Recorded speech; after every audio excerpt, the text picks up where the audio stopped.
تو رمضان کا اکرام کیسے کرنا ہے، اس میں 2-4 چیزیں میں آپ کو بتا کے بس بیان کو آج میں ختم کرتا ہوں. سب سے پہلا تو ہے فرض روزے. یہ تو رمضان تو رکن ہے نا، رمضان کے روزے. ابھی سے نیت کریں کہ رمضان کا ایک روزہ بھی قضا نہیں کرنا ہے، تو کچھ بھی ہو جائے. دیکھو جو سوچ سوچ کے روزے رکھتا ہے نا، اس کے لیے روزہ رکھنا مشکل ہے. جو نہ رکھنے کا آپشن ہی ختم کر دے، اس کو پتہ بھی نہیں چلتا پورا مہینہ گزر جاتا. بعض لوگ روزے کے بارے میں سوچتے ہیں رکھوں کہ نہیں رکھوں، ان کے لیے ایک ایک روزہ ٹینشن ہے، ایک ایک روزہ ٹینشن. اور اگر آپ نے یہ عزم کر لیا کہ بھائی میں مسلمان ہوں، نو کا آپشن میرے پاس نہیں ہے، تو پتہ ہی نہیں چلتا. ویسے ایک روزہ رکھو کتنا مشکل کام ہے بھائی. ہم لوگوں سے کو بتاتے ہیں پیر اور جمعرات کا روزہ سنت ہے، اچھا خاصا ٹینشن ہوتی ہے کیونکہ سنت ہے نا، فرض تو نہیں ہے، رکھیں نہیں رکھیں ایک ٹینشن. رکھنے کے بعد بھی بعض اوقات بھی سوچ رہا ہوتا ہے یار نہ رکھتا تو اچھا تھا. بعض دفعہ یہ بھی وسوسے آنا شروع ہوتے ہیں شیطان کی طرف سے. لیکن جو کام کرنا ہی کرنا ہے تو اس میں انسان فارغ ہو جاتا ہے کہ بھائی یہ اس میں ٹینشن ختم ہو جاتی ہے. تو یہ نہ سوچیں کہ میں کتنے رکھوں گا. خواتین کے جو ایام ہوتے ہیں نا مینسز کے، ان ایام کی حفاظت، ان کو شمار کرنا عورت پہ فرض ہے. یہ خوب سمجھ لیں. آج کل یونیورسٹیوں میں اچھا یہ جو راکٹ والا مضمون تھا نا، یہ بھی میں چھوٹی سی بات بتا دوں کہ یہ جو مسلمان علماء کا اس سے تعلق نہیں ہے کہ آپ چاند پہ پہنچ رہے کہ نہیں پہنچ رہے، اس کا ہماری یونیورسٹیوں سے تعلق ہے. چاند پہ پہنچنے کے طریقے یونیورسٹیوں میں پڑھائے جاتے ہیں. سمجھتے ہو کہ نہیں سمجھتے؟ تو ہونا یہ چاہیے تھا کہ ایک تصویر آ رہی ہوتی، ایک ویڈیو آ رہی ہوتی، جاپان کے سائنسدان یا امریکہ کے سائنسدان چاند پہ پہنچ رہے ہیں، نیچے کراچی اور لاہور یونیورسٹی کی بھی ویڈیو آ رہی ہوتی کہ وہاں بھی سائنسدان لگے ہوئے ہیں، پروفیسر لگے ہوئے ہیں کہ ہم غبارے کو چاند تک کیسے پہنچائیں. چلو پہلا غبارے کا تجربہ کر لیں، پھر راکٹ بھی بھیجیں گے.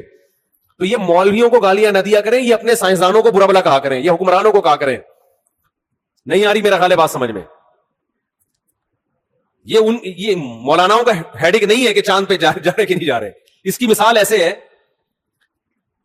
کہ جیسے کوئی ابھی کرونا کی وبا پھیلی ہوئی ہے نا، کرونا کی وبا پھیلی ہوئی ہے.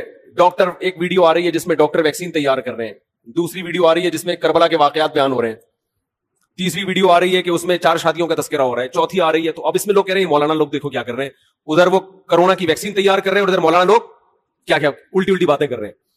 تو بھائی وہ جو ویڈیو، اس میں ایک ویڈیو ایسی بھی آنی چاہیے کہ ہمارے ڈاکٹر بیٹھے ہوئے ہیں کرونا کی ویکسین بنانے کے لیے. تو ہمارے ڈاکٹروں کی سرے سے کوئی ویڈیو آ ہی نہیں رہی ہے، تو پھر یہی ہوگا کہ کیلے کا رخ قبلے کی طرف ہے کہ نہیں ہے. پھر تو یہی ہوگا نا کچھ.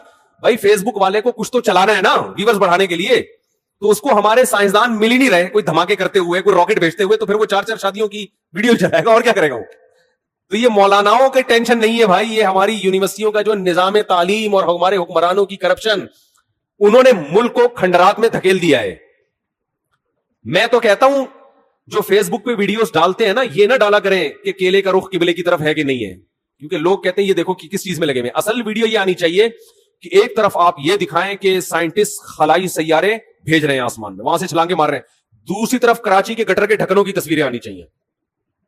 ڈھکن یہاں کیا ہوئے ہوئے ہیں؟ کھلے ہوئے ہیں. تیسری طرف گدے گھوڑے کی لیدوں کی تصویریں آنی چاہیے، کچرے کے ڈھیر آنے چاہیے، چرسی آنے چاہیے پائپ کے اندر بیٹھے ہوئے. پھر اصل لبرل لوگوں کا اصل چہرہ آئے گا، کیونکہ یہ جو ملک ہے لبرل لوگوں کے ہاتھ میں، یہ مولاناؤں کے ہاتھ میں نہیں ہے. پھر آئے گا ایک طرف دیکھو سائنسدان راکٹ بھیج رہے ہیں وہاں پہ، اور ادھر کراچی میں گٹر کے ڈھکن لگانے کے لیے بھی حکومت تیار نہیں ہے. تو لوگ سائنسدانوں کا مولویوں سے مقابلہ کروا رہے ہیں، حالانکہ دونوں کی فیلڈ بالکل الگ الگ ہے. نہیں آ رہی میرا. تو آسمان میں خلائی سیارے بھیجنا مولویوں کی فیلڈ تھوڑی. مولوی موٹیویشن کرے گا، آپ کو موٹیویٹ کرے گا کہ سیارہ بھیجنے کے کیا اسلام میں فضائل ہیں، ٹھیک ہے نا، سائنسدان بننے کے کیا فضائل ہیں، ڈاکٹر بننے کے کیا فضائل ہیں، وہ مولانا بیان کرے گا. ہر چیز میں علماء کو برا بلا کہتے ہیں لوگ. دوسری بات یہ کہ فیس بک اور یوٹیوب کی دنیا تو کھلی بھی ہے نا، بہت سے لوگ مولانا نہیں ہوتے، مولانا بن کے آئے ہوئے ہیں وہ. تو آپ ہر ایک پر یہ ٹھپا لگا رہے ہیں مفتی ہیں. مفتی عبد القوی کو بھی لوگوں نے کیا بنا دیا، اتنے فون آئے میرے پاس، مفتی صاحب دیکھیں مفتی عبد القوی کیا کر رہے ہیں، یہ ہوتے ہیں مفتی. میں نے کہا بھائی اس پہ کہاں مفتی لگانے پر گورنمنٹ کی طرف سے کوئی پابندی نہیں ہے. کس نے بولا یہ مفتی ہے؟ کسی کو بھی اٹھا کے مفتی آصف زرداری صاحب کر دو آپ، پھر کہو دیکھو یہ مفتی لوگ کیا کیا کر رہے ہیں. مفتی کا ڈگری کوئی ہمارے ملک میں کوئی سسٹم نہیں ہے، پتھر اٹھاؤ مفتی نکلے گا نیچے سے. اور صرف یہ مفتیوں کے ساتھ نہیں ہو رہا، ڈاکٹروں میں بھی ایسے ہی ہے، جعلی سرٹیفکیٹ کے ڈاکٹر بھرے ہوئے ہیں. اور حکیم تو ہول سے، جس کا دنیا میں کوئی کام نہیں ہے وہ حکیم بنا ہوا ہے. اور اس سے بھی زیادہ ہول سیل کے حساب سے روحانی عامل ہیں. روحانی جن چڑیل بھوت بھگانے والے, وہ تو اتنے ہر ایک کو روحانی علاج آتا ہے. ایک صاحب مجھے دبئی میں ملے کہ میرا روحانی علاج کر دیں. میں نے کہا میرا ایک یوٹیوب پہ وہ ہے کلپ ہے اس بارے میں, بڑے خوش ہوئے, کہتے ہیں اس کلپ کا نام کیا ہے؟ کلپ کا میں نے کہا اس کا نام ہے روحانی علاج والوں کا علاج, روحانی علاج والوں کا علاج. تو خیر میں جلدی سے بات کو سمیٹ کے ختم کرتا ہوں, وقت پورا ہو گیا. کہ بھائی دیکھو, اللہ کے لیے جب قربانی دو گے نا تو قربانی کے صلے میں اللہ کی محبت پیدا ہوگی. پہل آپ کو کرنی پڑے گی. ایک بالش آپ آؤ گے تو اللہ آپ کی طرف ایک ہاتھ آئے گا, پہل آپ کو. تو اس پہل میں آج یہ عزم کرے سب سے پہلے. میں خواتین کے کچھ بات عرض کر رہا تھا کہ اپنے جو ان کے مینسز کے ایام ہوتے ہیں ان کو عورت پر واجب ہے کہ وہ نوٹ کر کے رکھے, کیونکہ عادت سے اس کا تعلق ہے کہ جتنے دن کسی خاتون کی عادت ہے پھر اگلے مہینے اتنے دن تک وہ ایام شمار ہوں گے. یہ میں زیادہ ڈیپ میں نہیں جا رہا ابھی. تو بہت سی خواتین پاک ہو جاتی ہیں مگر روزہ چھوڑ دیتی ہیں, بہت سی ناپاک ہوتی ہیں مگر روزہ رکھتی ہیں. تو مسائل کا علم ہے ہی نہیں. بہشتی زیور ایک جامعۃ الرشید نے چھاپی ہے, آسان بہشتی زیور, تسہیل بہشتی زیور کے نام سے. وہ کتاب ہر گھر کی ضرورت ہے. اس میں بہت روز مرہ کے مسائل لکھے ہوئے. ہمارے اہل حدیث حضرات اس پہ اعتراضات کرتے ہیں, تو کسی مسئلے پر اعتراض کریں تو میرے سامنے لے کر آئیں اس کو. سمجھتے ہیں کہ نہیں سمجھتے؟ اعتراض کرنا آسان ہوتا ہے, گورنمنٹ کی طرف سے کوئی پابندی نہیں. ابھی میرا وہ بات ہوئی تھی نا, مناظرہ لوگوں نے نام دے دیا, حالانکہ مناظرہ نہیں تھا. اس میں ہوا یہ تھا کہ وہ یہ بار بار کہہ رہے تھے تقلید یہ ہے تقلید وہ ہے. میں نے کہا آپ بیٹھیں, پہلے مجھے بتائیں تو آپ کے ہاں تقلید کی ڈیفینیشن کیا ہے. تو میں پہلے لکھوں گا, پھر اگلی نشست میں ہم اس پہ کیا کریں گے, بحث کریں گے. کیونکہ ایسے ادھر ادھر باتیں کرنا بہت آسان ہوتا ہے. تو سامنے بیٹھ کے آپ مجھے ریٹرن لکھ کے دیں, میں پہلے آپ کے دعوے کو سمجھوں گا, آپ کا دعویٰ ہے کیا, پھر ہم اس پہ بحث کریں گے. تو محترم نے دعویٰ یہ بتایا کہ کسی کی کو بلا دلیل فالو کرنا کیا کہلاتا ہے, تقلید, اور یہ حرام ہے, ناجائز ہے. میں نے کہا کسی کی بھی تقلید و حرام ہے. انہوں نے کہا کسی کی بھی تقلید و حرام ہے, وہ موجود ہے, ریکارڈ ہے. تو میں نے ان سے کہا کہ اچھا کوئی تابعی اگر صحابی کی تقلید کرتا ہے, بغیر دلیل ان کی بات کو مانتا ہے, تو یہ بھی حرام ہے. اب وہ یہاں کی بات کو انہوں نے کیا شروع کر دیا, گھمانا. وہ کہہ رہے ہیں کہ وہ بھائی آپ نے خود ہی دعویٰ کیا, یا تو آپ دعوے سے رجوع کرو, میں تو موقع دے رہا ہوں آپ کو دعوے سے رجوع کرنے کا, میں کوئی بحث تھوڑی کر رہا ہوں آپ سے. آپ کہہ دو بھائی مجھ سے تھوڑی سی مسٹیک ہوئی تھی تقلید کی ڈیفینیشن کرنے میں, بلکہ اصل میں یہ نہیں بلکہ یوں ہے. میں نے کہا تو حدیث کی کتابوں میں بہت سے فتوے, صحابہ کے تابعین نے آ کے مسئلہ پوچھا, انہوں نے جواب دے دیا, وہ چلے گئے, نہ انہوں نے دلیل پوچھی نہ انہوں نے دلیل بتائی. تو کہہ رہے ہیں آپ حوالہ پیش کریں. تو میں نے کہا آپ انکار کریں کہ ایسا نہیں ہے, تو میں حوالہ پیش کروں گا. نہ انکار کر رہے ہیں, ٹھیک ہے نا. میری عادت ہے گل ویلے دی تے پھل موسم دا, ٹو دا پوائنٹ بات کرنے کی عادت ہے. تو انہوں نے اس کو مناظرہ بنا دیا, بحث کی طرف لے کر چلے گئے. تو مجھے غصہ آیا پھر کہ بھائی میرا ٹائم ویسٹ کرنے کے لیے آیا ہو. میں کوئی پروفیشنل مناظر نہیں ہوں, نہ میں آپ سے مناظرے کے لیے بیٹھا, اور میرا دل صاف تھا, لہذا میں نے ان کو ریکارڈ کرنے کی بھی اجازت دی. انسان کے دل میں چور ہوتا ہے تو ریکارڈ کرنے کی اجازت نہیں دیتا. اور میں نے ان کو یہ کہا لائیو نہیں کریں, کیونکہ بعض دفعہ انسان کی زبان سے ایسی بات نکل جاتی ہے کہ وہ پبلش کرنے کی نہیں ہوتی. لیکن انہوں نے خیر اس کو لائیو بھی چلایا, اور جو کچھ ہوا سب کے سامنے ہے. تو گل ویلے دی پھل موسم دا, ٹو دا پوائنٹ بات ہونی چاہیے. تو وہ یہ سمجھ رہے تھے شاید میں ان کو نیچا دکھانا چاہتا ہوں. نہ میں نیچا دکھانا چاہتا ہوں, بھائی میں آپ سے آپ کا دعویٰ سمجھنے کی کوشش کر رہا ہوں کہ آپ کا تقلید کے بارے میں موقف کیا ہے. وہ کہنے تفسیر کی فلاں کتاب میں یہ لکھا. بھائی تفسیر کی کتاب میں کیا لکھا ہے یہ تو مفسر کا موقف ہے نا, میں تو اہل حدیث کا موقف پوچھنا چاہتا ہوں, آپ کا موقف کیا ہے. تو آج کا جو دور ہے نا حق کو سمجھنے کا نہیں ہے, بس ایک دوسرے کو نیچا دکھانے کا وہ ہے. تو بات کیا چل رہی تھی یہ, ہاں میں یہی کہہ رہا تھا یہ جو بہشتی زیور کتاب ہے نا مسائل کی, یہ گھر میں رکھیں. یہ بہت ہندوستان میں اس کتاب کو اللہ نے جتنی مقبولیت عطا فرمائی ہے اتنی مقبولیت کسی دوسری کتاب کو نہیں ملی ہے. دہیز میں خواتین کو یہ کتاب دی جاتی تھی, تو جامعۃ الرشید نے آسان کر کے چھاپی ہے. اور اگر کوئی اہل حدیث حضرات کہتے ہیں یہ غلط ہے, یہ قرآن و سنت کے خلاف ہے, تو مجھے بتائیں کون سا مسئلہ قرآن و سنت کے خلاف ہے, میں اس کا جواب دوں گا انشاءاللہ. اور پھر ان سے کہیں کہ آپ ایک ایسی کتاب لے کر آئیں جو قرآن و سنت کے موافق ہو. آپ تو مسائل کی کتاب لکھیں نا, آپ کی تو کوئی ہے ہی نہیں اس طرح کی. یہ فوراً جواب میں کہتے ہیں ہماری کتابیں یہ جو ابو داؤد اور بخاری ہماری ہیں, تو آپ بخاری اور ابو داؤد گھر میں رکھیں, اور روز مرہ کے مسائل آپ اس سے نکالیں, آپ کو نہیں ملیں گے. تبھی تو علماء کتابیں لکھتے ہیں کہ آسان کر کے قرآن و سنت کی روشنی میں مسائل کا علم کو ایک جگہ جمع کر دیا جائے. تو آپ لکھ لیں کوئی کتاب, آپ بخاری مسلم سے ہی لکھ لیں, نہ خود لکھ رہے ہیں نہ لکھی ہوئی کتاب, کیڑے نکالنا ہے بس. ابھی وہ مشہور فتنہ پرست نے کیا کیا ہے, وہ میرا ایک بیان میں ایک نازیبہ الفاظ آئے تھے جس سے میں نے معذرت بھی کی کہ وہ ہے نا مفسرین کے بارے میں نے کہا, حالانکہ وہ میرا مقصد مفسرین نہیں, ان کے حوالے, کہ آپ بار بار مفسرین کے جو حوالے دے رہے ہیں تو ان حوالوں کا تذکرہ نہ کریں, آپ سے جو سوال پوچھا جا رہا ہے اس کا جواب دیں. تو ایک مشہور زمانہ ہے, انہوں نے کیا کیا, توصیف الرحمان راشدی نے یہ کہا, فلانے نے یہ کہا, سب کے جو اس طرح کی چیزیں ہیں نا نکال کے کلپ بنا کے مارکیٹ میں چلا دیا. تو علماء کی باتوں کو میں جو اس طرح کی نیگیٹو چیزوں کو اگر آپ کتابوں سے جمع کرنا شروع کریں گے اور تقریروں سے جمع کر کے کلپ بنائیں گے تو اس سے معاشرے میں جوڑ پیدا نہیں ہوگا بلکہ توڑ پیدا ہوگا. یہ بالکل ایسے ہی ہے جیسے آپ سب کی دعوت کریں اور آپ بولیں تمہارے ابا نے فلاں سن میں یہ غلط کام کیا, تمہارے چاچا نے فلاں سن میں یہ غلط کام کیا, تمہارے ماموں نے فلاں سن میں یہ غلط کیا, اور تمہاری پھپھو ایک دفعہ پکڑی گئی تھی بھاگ کے, تو پھر آئی تھی توبہ کر لی تھی لیکن پکڑی گئی تھی, اور تمہاری خالہ کو بھی میں نے دیکھا ٹکٹکی باندھ کے تمہارے چاچو کو دیکھ رہی تھی. یہ سارا کر کے آپ نے ایک دسترخوان پہ سب کو دعوت کی اور یہ کلپ چلا دی اور کہا میں جوڑ پیدا کرنے کے لیے یہ کام کر رہا ہوں, میرا مقصد امت میں توڑ نہیں ہے. واڑے واہ خدا کی قسم مزہ آ گیا. تو بعض لوگوں کا یہ کام ہے, فلاں بزرگ نے اپنی کتاب میں یہ لکھا, فلاں بزرگ نے اپنی کتاب میں یہ لکھا, فلاں بزرگ نے اپنی کتاب میں یہ لکھا, فلاں دیوبندی نے اپنی کتاب میں یہ, فلاں بریلوی نے تقریر میں یہ کہا, فلاں اہل حدیث نے تقریر میں یہ کہا, فلاں نے, اور وہ اتنا ملغوبہ بنا کے سب علماء سے لوگوں کو بدگمان کر کے کہا کہ میرا کام امت میں جوڑ پیدا کرنا ہے, میں فرقہ پرستی اور توڑ کو کبھی پنپنے نہیں دوں گا. خدا کی قسم اس سے بڑا لطیفہ دنیا میں کوئی ہو نہیں سکتا. مثبت چیزوں کو ہائی لائٹ کیا جاتا ہے. ہر انسان سے غلطیاں ہوتی ہیں, ہر انسان سے. علماء اس بارے میں ایک اصول بیان کرتے ہیں کہ آدمی غلط ہو, پھر اگر وہ صحیح بات بھی کرے تو اس کی وجہ سے متاثر مت ہو. جیسے غامدی صاحب نے اسلام کا بیڑا غرق کر دیا, 2-4 اچھی باتیں بھی کرتے ہیں, وہ جنت جہنم کی بھی تھوڑی سی باتیں کر لیتے ہیں, لیکن ویسے پورا انہوں نے پردہ کے بھی دھجیاں اڑا دی, عدت کے حکام کی دھجیاں اڑا دی, داڑھی کا انکار کر دیا, اور پتہ نہیں کیا کیا. 2-4 باتیں اچھی کر لیتے ہیں کہ اللہ کا وجود ہے, اللہ کی توحید ہے, ملحدوں کے خلاف تقریریں بھی ان کی ملتی ہیں.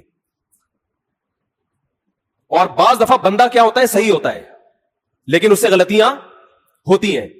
تو اگر کوئی بندہ ٹھیک ہے, اس سے کبھی غلطی ہو رہی ہے, تو آپ اس کی غلطی کو اچھال رہے ہو, اس کا مطلب آپ غلط ہو, آپ کی سوچ کیا ہے, غلط ہے, آپ نیگیٹیوٹی کو فروغ دے رہے ہو معاشرے میں. تو خیر کہاں سے کہاں بات چلی گئی, ہم تو رمضان شوال میں الجھے ہیں.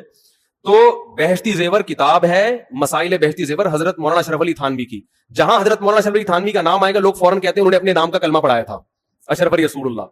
میں ممبر پہ بیٹھ کے دعوے سے کہتا ہوں انہوں نے کبھی اپنے نام کا کلمہ نہیں پڑھایا. اس کے میں ویڈیو ریکارڈنگ میں جواب دے چکا ہوں, اور اس جواب کا جو جواب آیا ہے نا وہ ادھورا آیا, اس میں میری پوری اعتراضات کا جواب دیا نہیں گیا ہے.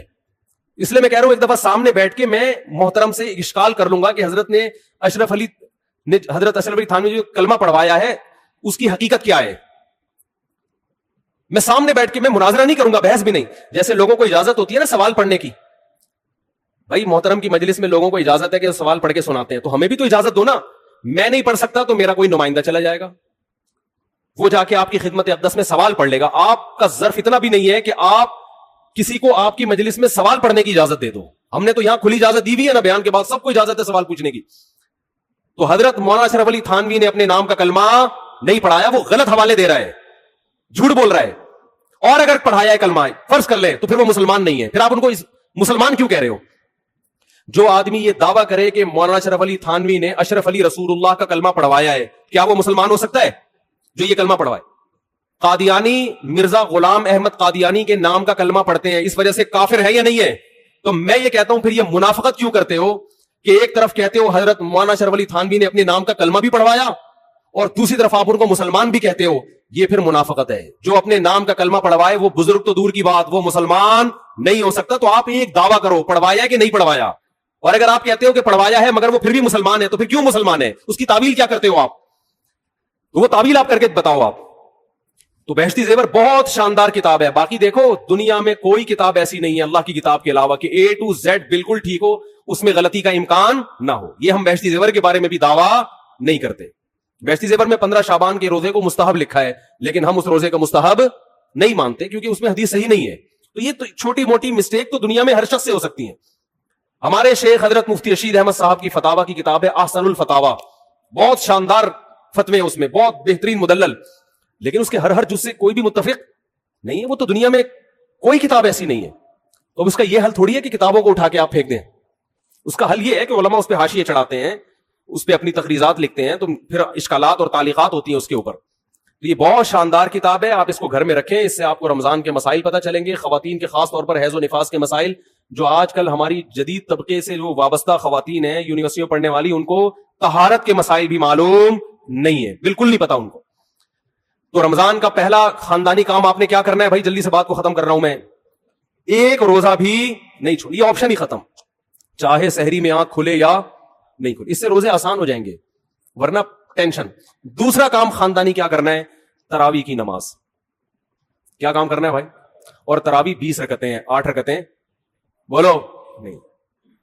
حضرت عمر سے 2 روایتیں, ایک 8 والی اور ایک 20 والی, کہ حضرت عمر نے کتنی دیکھو نبی صلی اللہ علیہ وسلم نے تراویح کی کتنی رکعتیں پڑھی ہیں, کوئی بے غبار حدیث میں ہمیں اس کا تذکرہ نہیں ملتا. بس اتنا ہے کہ 3 دن پڑھی ہے, بس کتنی پڑھی ہے ہمیں نہیں پتا. یہ ہمیں حضرت عمر کے عمل سے پتا چلتا ہے, کیونکہ حضرت عمر بدعتی بولو نہیں ہو سکتے, کیونکہ انہوں نے جب جماعت سے 20 رکعتیں پڑھائی ہیں حضرت عمر نے, تو اس کا مطلب نبی نے ان 3 دن میں کتنی پڑھی تھی.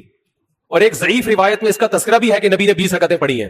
تو ضعیف روایت کی تائید جب خلفائے راشدین کے عمل سے ہو گئی, تو وہ ضعیف بھی عملاً کیا بن گئی, صحیح بن گئی ہے وہ. تو حضرت عمر سے 2 ہیں, 8 بھی اور 20 بھی.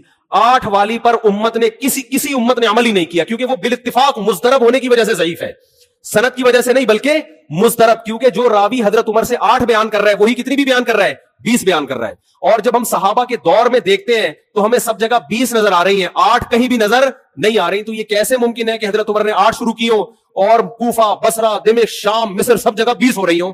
اس سے پتہ چلتا ہے کہ حضرت عمر سے جو 20 والی روایت ہے وہ صحیح ہے, 8 والی صحیح نہیں ہے. اور اس کی سب سے بڑی دلیل یہ ہے کہ موطا امام مالک میں ہے 8 رکعتوں والی, جو امام مالک نے نقل کی ہے. لیکن امام مالک خود 8 کا فتویٰ نہیں, وہ خود 20 سے زیادہ کے قائل ہیں, وہ تو 20 کے بھی نہیں 36 کے قائل ہیں. تو یہ کیسے ممکن ہے کہ کتاب کا مؤلف 8 والی ذکر کر رہا ہو مگر خود اس روایت کو وہ اس پر عمل نہ کر رہا ہو؟ ان باتوں کا کسی اہل حدیث عالم کے پاس جواب نہیں ہے. ترمذی میں ایک روایت پیش کی جاتی ہے امام احمد بن حنبل سے, یہ روایت ہے کہ اس میں کوئی مخصوص عدد ثابت نہیں ہے, جتنی چاہے پڑھ لو.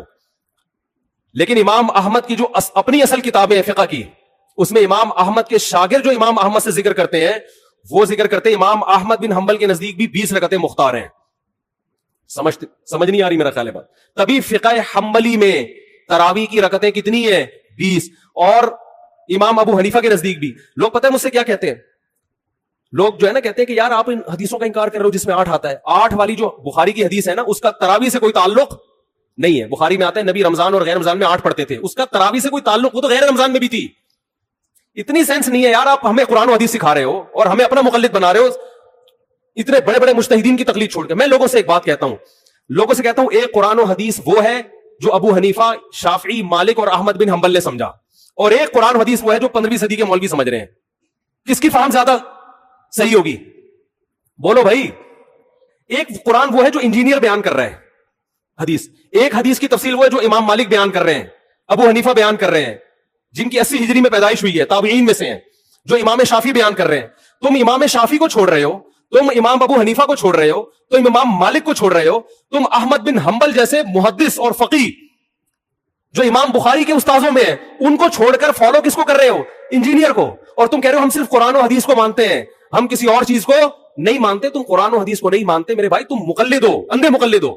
تم قرآن و حدیث کی اس تشریح کو مانتے ہو جو انجینئر کر رہا ہے, اس تشریح کو نہیں مانتے جو احمد بن حنبل کر رہے ہیں, جو ابو حنیفہ کر رہے ہیں, جو امام مالک کر رہے ہیں, جو امام شافعی کر رہے ہیں. یہ بڑے بڑے تابعین, تبع تابعین, مجتہدین جن کو پوری امت نے فالو کیا ہے. تو 8 رکعت کی جو موطا امام مالک کی حدیث ہے, اس 8 رکعت پہ امام مالک نے فتویٰ نہیں دیا. کیوں؟ اس لیے کہ وہ حدیث مضطرب ہے, اس میں راوی ایک بیان پہ ٹکتا نہیں ہے, کہیں 20 بیان کرتا ہے, کہیں 8. جب راوی کے بیان میں تضاد ہو تو حدیث مضطرب ہونے کی وجہ سے رد ہو جاتی ہے. اور میں آخری بات کر کے بیان کو ختم کرتا ہوں, یہ جو تراویح کا لفظ ہے یہ 8 رکعتوں پہ فٹ ہی نہیں بیٹھتا ہے. اس کا بھی میں جواب سوال کر رہا ہوں لیکن کوئی جواب نہیں دے رہا. دیکھو اپنی مرضی کے سوال بنا کے جواب دے دیا کرو تو لوگ واہ واہ کریں گے. آپ میرے ساتھ یہ ہو رہا ہے, میں جو بیانات میں اعتراض کرتا ہوں نا اس کا جواب نہیں مجھے ملتا, خود سے اعتراض بنا کے کیا کر دیا جاتا ہے جواب. جیسے میں نے بتایا تھا کہ حرم میں 4 مصلے تھے, حنفی, مالکی, شافعی, حنبلی, 4 مصلے تھے نا کئی سو سال تک, جو کہ نہیں ہونے چاہیے, ایک ہی ہونا چاہیے تھا مصلہ. تو لوگوں نے اعتراض کیا 4 مصلے تھے حرم میں, یہ دیکھو کتنا غلط, یہ حنفی مالکی ایسے ہوتے ہیں. تو میرا سوال یہ تھا کہ 5واں کیوں نہیں تھا اس وقت؟ اس کا مطلب 5واں فرقہ وجود میں آیا ہی نہیں تھا, وہ پیدا ہوا ہے. وہ ٹھیک ہے 4 غلط تھے لیکن اس غلط کو بھی صحیح ان 4 میں سے ایک نہیں کیا ہے. سمجھ رہے ہیں کہ نہیں بھئی ایک امام ہونا چاہیے, 4 الگ الگ جماعتیں نہیں ہونی چاہیے. لیکن اس کا مطلب 700 سال تک امت یہ سمجھتی رہی کہ اہل سنت والجماعت کے 4 نمائندے ہیں, 4 مکتب فکر, 5واں کوئی تھا ہی نہیں, لہذا اس کا کوئی مصلح تھا ہی نہیں. تو سوال یہ تھا, لیکن جب سوال یہ پوچھا جائے تو ایسے جواب ملتا ہے کہ وہ سوال ہی پی جاتے ہیں. سوال یہ جواب یہ دیا کہ غلط ہو رہا تھا, یہ بدعت ہے, اور یہ بدعت ہے, یہ ناجائز ہے. تو ہم کب کہہ رہے ہیں کہ صحیح تھا بھائی؟ وہ لیکن یہ پوری دنیا میں نہیں ہو رہا تھا, یہ صرف حرم میں ہو رہا تھا. اور اس کو ختم بھی حنبلیوں نے کیا ہے کہ نہیں جی امام ایک ہونا چاہیے, سارے چاہے حنفی ہو شافی ہو اس امام کے پیچھے نماز پڑھیں گے. سمجھ میں آ رہی ہے بات کہ نہیں آ رہی؟ تو سوال یہ تھا کہ 700 سال یا 400 سال تک امت کی نمائندگی ان 4 مکاتب فکر نے کی ہے حرم میں, 5ویں نے کوئی اپلیکیشن بھی نہیں دی. اس کا مطلب 5واں تھا ہی نہیں. اور جو آپ یہ مختلف الفاظ بیان کرتے ہو کہ امام احمد بن حنبل اہل حدیث تھے, فلاں میں اہل حدیث تھے, تو امام احمد بن حنبل اگر اس طرح کے اہل حدیث تھے تو پھر امام احمد بن حنبل کے فالوورز کو اہل حدیث کیوں نہیں کہا جاتا ہے, حنبلی کیوں کہا جاتا ہے؟ نہیں آ رہی بات میرا خیال. یہ ایسے ہی ہے جیسے جماعت المسلمین والے کہتے ہیں کہ ہم نبی کے دور سے ہیں, اور پھر بخاری میں دکھاتے ہیں جماعت المسلمین کے الفاظ. او بھائی یہ والی جماعت المسلمین نہیں تھی, یہ تو باقاعدہ آپ نے رجسٹر کروائی ہے 1975 میں. وہ جماعت المسلمین صحابہ کو جماعت المسلمین کہا گیا ہے.